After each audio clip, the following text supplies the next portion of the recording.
Lift চলছে না, এইরকম সিম্বল দেখাচ্ছে এলওপিতে।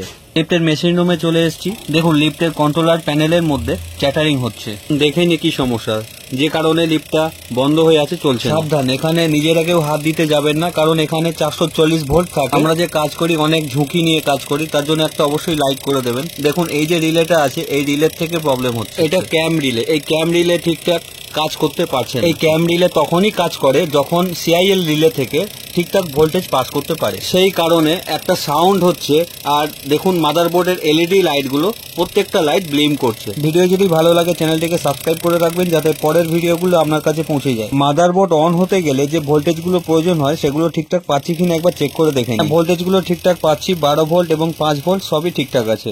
এখানে যে সিআইএল রিলে আছে, তো এই সিআইএল রিলে থেকে লুজ কন্টাক্ট প্রবলেম হচ্ছে। রিলেটা পাল্টে দিয়েছি, সমস্যার সমাধান। আবার দেখা হবে পরের ভিডিওতে। সবাই ভালো থাকবেন, সুস্থ থাকবেন।